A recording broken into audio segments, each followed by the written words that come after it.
जन्नती कुआं किस्त नंबर 2 अनार बाग। मैं न जाने कब तक बेहोश रहा। होश आया तो देखा ना कुआं है और ना पानी। मुझे ये देखकर बड़ा ताज्जुब हुआ कि मैं अनार के एक नहायत खूबसूरत और हरे भरे बाग में था। देखिए, आप मुस्कुरा रहे हैं। आप समझते होंगे कि मैं झूठ बोल रहा हूँ। मैं झूठ नहीं कहता। ज़रा सुनते जाइए, फिर जो कहना होगा कहिएगा। अनार का बाग देखकर मेरा दिल बाग बाग हो गया। चारों तरफ देखा, बाग में कोई ना था। सामने बड़े बड़े अनार लगे थे। पेड़ों की शाखें फलों के बोझ से झुकी हुई थी। मैं भूखा था और प्यासा भी। अनार देखकर मेरे मुंह में पानी भर आया।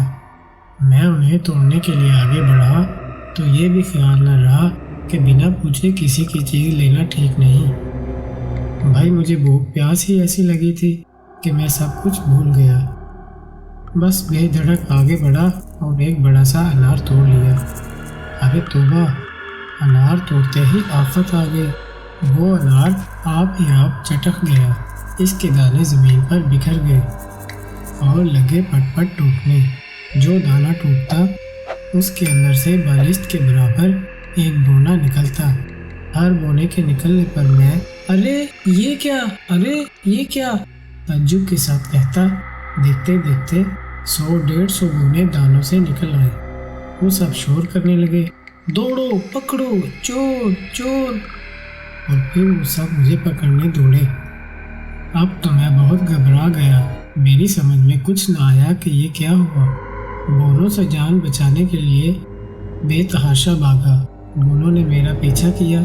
मैं काफ़ी देर तक भागता रहा, लेकिन बाग का सिरा नजर न आया। मैं पसीने में शराबूर हो गया।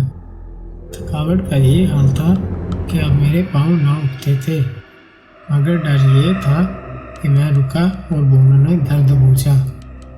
पीछे मुड़ कर देखा तो बोनों की फौज करीब ही थी। अब मेरे बचने की कोई उम्मीद नहीं रही। दिल में कहा, हाय अल्लाह, उम्र में पहली बार चोरी की और पहली ही बार सज़ा मिल रही है। मैंने इधर उधर देखा कि शायद छुपने की कोई जगह मिल जाए और किसी तरह इन बोनों से छुटकारा मिले, फिर देखा जाएगा। इतने ही में कुछ फासले पर एक तालाब दिखाई दिया। मैं तालाब की तरफ बढ़ा और बिना सोचे समझे इसमें छलांग लगा दी।